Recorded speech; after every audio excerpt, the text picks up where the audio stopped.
जय हिंद फ्रेंड्स, मेरा नाम अजीत सिंह और आप मेरा यूट्यूब चैनल देख रहे हैं दद्दा की खरी खरी। तो तब मैं ये वीडियो आज मनाली में बैठ के बना रहा हूँ। कल सुबह मैं जब मनाली उतरा तो अब हम तो आए जलंधर से, तो वहाँ तो ठीक ठाक गर्मी पड़ रही थी। तो हम तो नेकर टी शर्ट में ही सब बस में सवार हो गए थे और जब मंडी पहुंचे तो अचानक ठंड लगी और सुबह सुबह का समय था और लगभग 7 साढ़े 7 बजे जब मैं मनाली उतरा हूँ तो भाग के मैं मेरा घर जो है वो रोड के एकदम नज़दीक ही है, तो बस से उतरा और आते ही सबसे पहले मैंने जो है एक जैकेट पहनी और एक लोअर पहना था। अब यहाँ इतनी अच्छा मौसम है और हालांकि धूप खिली हुई है, पर शाम रात का काफ़ी ठंड हो जाती है रात को यहाँ। मतलब रात को अगर आपको बाहर निकलना है तो आपको जैकेट पहननी पड़ती है। तो सब इस खुशनुमा मौसम में मैं तो आपको भी सबको इनवाइट करता हूँ कि सब यहाँ अपना घर है, एक मेरा लीज पे लिया है मैंने, उसमें 2 बेडरूम्स हैं, एक बड़ा हॉल है। तो आप सभी मेरे मित्र यहाँ आमंत्रित हैं, मनाली आइए, आपका स्वागत है सबका। छुट्टियाँ भी हैं तो आज चर्चा करेंगे साहब कि योगी आदित्यनाथ जी जो हैं अपनी माता जी से मिलने अपने गांव गए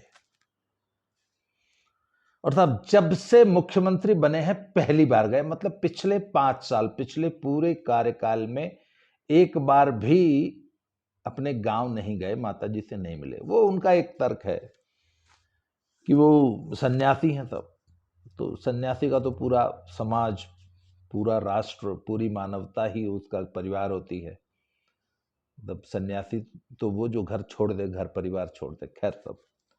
तो बात यह था कि जब घर परिवार छोड़ ही दिया था, पिछले 5 साल नहीं मिलने गए, तो अब क्यों मिलने गए? हो सकता है कोई व्यक्तिगत कारण रहे हो, माता जी बीमार हो या जो भी है, पर जो पॉलिटिकल डेवलपमेंट्स देश में हो रही हैं और जो माहौल चल रहा है और भाजपा की अंदरूनी राजनीति पे मैं जब नजर डालता हूं तो मुझे ऐसा लगता है कि ये जो माता जी से मिलने जाना और उनसे मुलाकात की वो पिक्स जो मीडिया को रिलीज करना, ये एक सोची समझी रणनीति का हिस्सा हो सकता है। और मुझे ऐसा लग रहा है अब, हालांकि मैं ये बात बहुत महीनों सालों से कहता हूं और मैं नहीं कहता हूं, पूरा देश कहता है कि देश के अगले प्रधानमंत्री योगी जी को होना चाहिए, ऐसी प्रबल जनाकांक्षा है देश में। और एक बात आपको और बता दूं कि सिर्फ भाजपा समर्थक नहीं, आप पैन इंडिया, मतलब irrespective of the thought process and the ideology या पॉलिटिकल एफिलिएशंस, विपक्षी दलों के भी बहुत से लोग ये चाहते हैं, विपक्ष को वोट करने वाला बहुत सा वोटर ये चाहता है कि अगले प्रधानमंत्री देश के योगी जी बने। और योगी जी की लोकप्रियता पूरे देश में है, जितनी उत्तर प्रदेश में है उससे बहुत ज्यादा अन्य राज्यों में है। अच्छा, एक बात आपको बताऊं कि आपको याद होगा इसी तरह 2012-13 में देश की एक प्रबल जनाकांक्षा थी कि मोदी जी देश के अगले प्रधानमंत्री बने। हालांकि बीजेपी में एक बहुत बड़ी लॉबी थी जो इसको नहीं चाहती थी, पर उस लॉबी को जन आकांक्षा के सामने झुकना पड़ा और बीजेपी को मोदी जी को अपना पीएम कैंडिडेट डिक्लेयर करना पड़ा। तो अब बीजेपी में कितने लोग हैं जो ये चाहते हैं कि योगी जी दिल्ली आए, ये एक इस पे चर्चा की जा सकती है, परंतु जन आकांक्षा यह है कि योगी जी दिल्ली आए। एक बात और है, वो ये एकदम कि मोदी जी ने भाजपा में एक रूल बनाया है और उसको बड़ा स्ट्रिक्टली फॉलो करते हैं कि 75 वर्ष से ऊपर के आदमी को टिकट नहीं देना है, वो चुनावी राजनीति से संन्यास लेगा और उनके कद के अनुरूप उनको अन्य जिम्मेवारियां दी जाएंगी। मार्गदर्शक मंडल में रहेगा, राष्ट्रपति बनेगा, गवर्नर बनेगा, या जो भी जिम्मेवारियां देनी है, परंतु चुनावी राजनीति में पार्टिसिपेट नहीं करेगा और सरकार का हिस्सा नहीं रहेगा। तब ये मोदी जी ने बनाया है रूल, और इसके तहत बहुत बड़े बड़े दिग्गज नेताओं को रिटायर कर दिया गया। अब तब मोदी जी खुद जो है सितंबर 2026 में 75 साल के हो जाएंगे, और जहां तक मैं मोदी जी को समझता हूं कि वो व्यक्ति 75 साल का होने के बाद एक दिन भी, मुझे ऐसा लगता है, पद पे नहीं रहेंगे, और उनको रहना भी नहीं चाहिए। तो अब ये मान के चलिए कि सितंबर 2026 में सत्ता परिवर्तन होना है। 2024 का चुनाव बीजेपी मोदी जी के चेहरे पर लड़ेगी और जीतेगी, इसमें कहीं कोई शंका शुबा है नहीं। अब बीजेपी जीतेगी या नहीं जीतेगी इस पर चर्चा नहीं होती। चर्चा सिर्फ इस बात की होती है कि कितनी सीटें आएंगी, मेजॉरिटी कितनी होगी। तो 2024 में जब बीजेपी जीतेगी तो ऑफ कोर्स मोदी जी एक बार पुनः पीएम पद की शपथ लेंगे, और उसके बाद आई थिंक मिड टर्म में दिल्ली में सत्ता परिवर्तन होगा। अब योगी जी सीधे पीएम बनते हैं, या योगी जी को संगठन जो है एक टेन्योर जो है वो गृह मंत्री का देता है केंद्र में, और मे बी अमित शाह जी अगले पीएम बनते हैं, कुछ भी हो सकता है। वैसे बहुत से लोग ये राय रखते हैं कि नहीं नहीं, उनको होम मिनिस्ट्री के एक्सपीरियंस की जरूरत नहीं है, उन्होंने 10 साल 5 साल वो यूपी चला चुके हैं, और अगले 26 तक आते आते 5 साल और हो जाएंगे। तो यूपी जैसे स्टेट को चलाने का 10 साल का अनुभव बहुत बड़ा अनुभव होता है, इसलिए अब 10 साल जो आदमी यूपी चला लेता है वो प्रधानमंत्री पद के लिए सर्वथा उपयुक्त होता है। और वैसे भी जो राजीव गांधी जैसे लोग थे उनको क्या अनुभव था, और वो सीधे पीएम बन गए। खैर छोड़िए तब। तो सब ये तय है कि योगी जी को दिल्ली आना है। तो क्या अपनी मां से मिलने जाना और वहां पे उन पिक्चर्स को रिलीज करना मीडिया के लिए, ये कहीं एक पीआर एक्सरसाइज तो नहीं है? और योगी जी को पारिवारिक व्यक्ति मां से मिलते हुए दिखाना, या उनकी इमेज को थोड़ा सॉफ्ट करने की कोशिश की जा रही है, क्या ये ऐसी कोई पीआर एक्सरसाइज है? या शायद जो स्ट्रेटेजिस्ट है, रणनीतिकार है, उन्होंने यह महसूस किया हुआ कि योगी जी की एक छवि ऐसी भी बननी चाहिए देश में। तो क्या साहब ये एक चर्चा का विषय हो सकता है। दूसरे साहब योगी जी ने एक काम और किया है कि योगी जी ने ना अपने प्रदेश में एक ऐसे प्रशासक की छवि बना ली है कि उनके मुंह से निकला हुआ वाक्य ब्रह्म वाक्य होता है, फिर उस पर इफ्स एंड बट्स नहीं होते हैं। और पूरा प्रदेश की जो 22-25 करोड़ जनता है, वो चाहे किसी धर्म जाति किसी भी वर्ग की हो, वो स्ट्रिक्टली उनके आदेश को, उनकी इच्छाओं का पालन करती है। ये बात उन्होंने अपने पिछले 15 दिनों के क्रियाकलापों से सिद्ध करती है। जैसे उन्होंने एक आदेश जारी किया कि सभी धर्म स्थलों से, सभी मीन्स सभी, किसी एक से नहीं, चाहे वो मस्जिद हो, चाहे वो मंदिर हो, चाहे वो गुरुद्वारा हो, या कोई भी धर्म स्थल हो, उससे लाउड स्पीकर जो गैर कानूनी है वो उतार दिए जाएं, और जो लाउड स्पीकर लगे उनकी आवाज परिसर से बाहर नहीं आनी चाहिए। ये उन्होंने एक नियम बनाया, इसका आदेश दिया, और 24 घंटे के अंदर उसका पालन हो गया।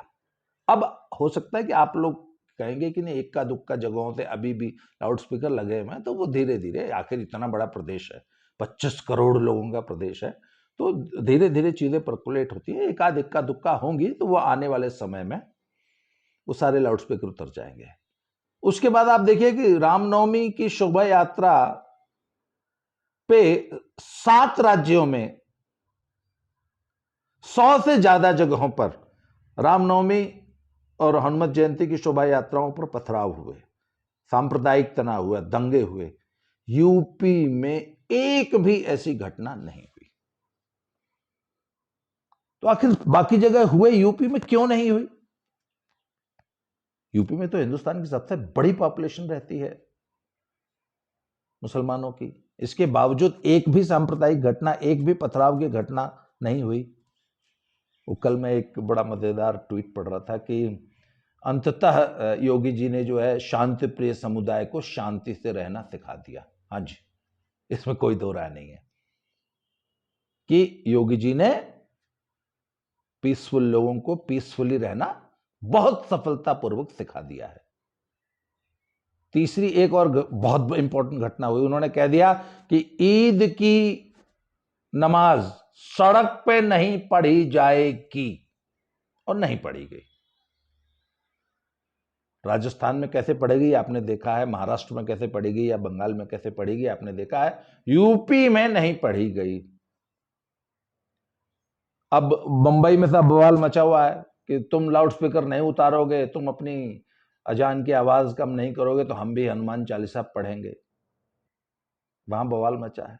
यूपी में तो ऐसा कोई बवाल की जरूरत नहीं पड़ी। अच्छा, योगी जी ने यूपी से सारे लाउडस्पीकर उतरवा दिए। आप अपने प्रदेश में, कांग्रेस शासित प्रदेश या अन्य दलों की जो सरकारें हैं वो अपने प्रदेश में उतरवाएं चाहे ना उतरवाएं, योगी जी ने उतरवा दिए। पूरा देश देख रहा है। लाउडस्पीकर पे सुबह 5 बजे इतनी ऊंची आवाज में कोई भी अजान या भजन एक बहुत बड़ी न्यूसेंस होती है। इसको सारा देश महसूस करता है, परंतु आपने अपने राज्य में नहीं उतरवाए, योगी जी ने उतरवा दिए। योगी जी ने एक गवर्नेंस की एक बड़ी लाइन खींच दी है। आपको जन आकांक्षा के कारण देर सबेर योगी जी की लाइन फॉलो करनी पड़ेगी। आपको भी अपने प्रदेश में सड़कों पे पढ़ी जाने वाली नमाज बंद करनी पड़ेगी। नमाज के नाम पर जो शक्ति प्रदर्शन होता है, जो उत्पात होता है, उस पे कंट्रोल लगाना पड़ेगा। योगी जी ने गवर्नेंस की एक इतनी बड़ी लकीर खींच दी है कि अब बाकी की जो राज्य सरकारें हैं वो जन आकांक्षा के नीचे दब गई हैं। पब्लिक डिमांड है कि आप स्थितियों को कंट्रोल कीजिए, आप कानून का राज स्थापित कीजिए। ये पब्लिक डिमांड है। अच्छा, आखिर क्या कारण है कि योगी जी ने एक बार कहा और सबने अपने लाउडस्पीकर उतार लिए? क्योंकि साहब योगी जी ने अपने प्रदेश की 25 करोड़ जनता को, वो चाहे जो समूह हो, चाहे कितना बड़ा गुंडा बदमाश हो, चाहे कितना बड़ा राजनीतिक समूह हो, चाहे कोई कितना बड़ा रिलीजियस प्रेशर ग्रुप हो, पॉलिटिकल प्रेशर ग्रुप हो, चाहे वो किसान लॉबी जैसा शक्तिशाली ग्रुप ही क्यों ना हो, उनको एक बात बहुत सफलतापूर्वक कन्वे कर दी है। Now everybody knows in UP that who is the boss. योगी ने सबको समझा दिया कि सुनो भाई, आई एम द बॉस, हम हैं यहां के, इस प्रजातंत्र के राजा हम हैं, हमारी चलेगी, कायदे में रहो तो फायदे में रहोगे। तब ये बात योगी जी ने 5 साल में बहुत सफलतापूर्वक कन्वे कर दिया। और इसका एक बहुत बड़ा श्रेय जो है वो उनकी बुलडोजर नीति को जाता है कि किसी गुंडे बदमाश को, किसी आतताई को, उत्पाती को बर्दाश्त नहीं किया जाएगा। अब लोग कहते हैं अब ये तो सिर्फ एक वर्ग विशेष पे ये बुलडोजर चल रहा है। नहीं, बिल्कुल नहीं। आज तक यूपी में जितने बुलडोजर चले हैं सबकी लिस्ट उठा के देख लीजिए, सभी संप्रदायों पे, सभी जातीय समूहों पे बराबर कार्रवाई हुई है। वो कानपुर के एक व्यापारी की हत्या कर दी थी ना पुलिस वालों ने, होटल के अंदर पीट के। वो जो एसएचओ था उसका नाम था जगत नारायण सिंह। वो सो कॉल्ड बहुत क्लोज बताया गया था उसको बाबा जी का, बाईकास्ट राजपूत था। उसका लखनऊ में काफी बड़ा मकान था, एकदम पैलेशियल हाउस। बाबा जी ने बुलडोजर से तोड़वा दिया उसको लखनऊ में। कारण वही था जो अतीक अहमद और मुख्तार अंसारी के इतने सारे संपत्तियां तोड़वाई ना, उनके गुर्गों की और उनकी, नक्शा पास नहीं था, या जो भी, जगत नारायण सिंह, उसको नगद नारायण सिंह भी कहते थे वहां के लोग, तो नगद नारायण सिंह का घर तोड़वा दिया। एक और दरोगा था, वो भी करोड़पति बन गया था नौकरी के 5-7 साल के अंदर ही, मेरठ का कोई, उसका घर तोड़वा दिया। तो तब योगी जी ने सफलतापूर्वक उत्तर प्रदेश की जनता को यह बता दिया गया, आई एम द बॉस, मेरी चलेगी, कायदे से रहो, कानून का पालन करो। तो तब जब जो योगी जी कर रहे हैं ना, उसको बाकी सारा देश बड़े गौर से देख रहा है, और वो अपनी सरकारों से भी ऐसी ही अपेक्षा करता है कि जैसे योगी जी यूपी को चला रहे हैं, आप भी प्रदेश को ऐसे ही चलाइए। तो सब इस सिनेरियो में योगी जी का पूरे देश में पॉपुलर होना तो स्वाभाविक है, वो हो रहे हैं। और ऐसे में अगर वो दिल्ली आने की तैयारी कर रहे हैं, पब्लिक चाहती है, और मुझे तो ऐसा लगता है कि भाजपा संगठन और आरएसएस ने भी मन बना लिया है, और मुझे ऐसा लगता है कि ये आरएसएस और भाजपा संगठन की तरफ से ही योगी जी को हरी झंडी मिली होगी, तभी ये एक्सरसाइज की गई है कि माता जी से मिलने जाना और उसकी पिक्चर। अब हालांकि कुछ लोग मेरी इस बात से सहमत नहीं होंगे कि यार माता जी से कोई आदमी मिलने जा रहा है तो उसमें आप पॉलिटिक्स क्यों ढूंढ रहे हैं, पर साहब ये जेस्चर्स तो हैं, ये इमेज बिल्डिंग तो है, ये एक पीआर एक्सरसाइज है, इसे आप माने चाहे ना माने, और अच्छे के लिए हो रही है। तब ठीक है, योगी जी अगर देश के अगले प्रधानमंत्री बनते हैं तो हमें बहुत खुशी होगी। क्यों? क्योंकि एक बहुत एबल प्रशासक, एक बहुत ही डिसिसिव नेता, जो निर्णय लेना जानता है और अपने निर्णय को इंप्लीमेंट कराना जानता है, और जो निर्णय लेने के बारे में डरता नहीं है, ऐसा व्यक्ति अगर देश की गद्दी पे बैठता है और देश का प्रधानमंत्री बनता है तो इससे देश का कल्याण ही होगा, हम ऐसा मानते हैं। तो सब आगे आने वाले समय में क्या क्या हो रहा है, और ये योगी जी की इस बुलडोजर नीति का असर अन्य राज्यों पे क्या पड़ा है, स्पेशली महाराष्ट्र की राजनीति को योगी जी ने कैसे प्रभावित किया है, इसकी चर्चा मैं अगले वीडियो में करूंगा। वहां पे नवनीत राणा जो वो निर्दलीय सांसद है, उनको, उनके पति को जो जमानत मिली है 10-11 दिन जेल में रहने के बाद, और अब जो उनका घर ढाने के लिए जो म्युनिसिपल कॉरपोरेशन ने जो उनको नोटिस भेजा है, ये क्या हो रहा है, और महाराष्ट्र की राजनीति कहाँ जा रही है, और आखिर उद्धव ठाकरे चाहते क्या हैं, इस पर चर्चा हम अगले वीडियो में करेंगे। आज के लिए इस वीडियो में इतना ही। बहुत बहुत धन्यवाद, फिर से मिलते हैं। Thank you very much.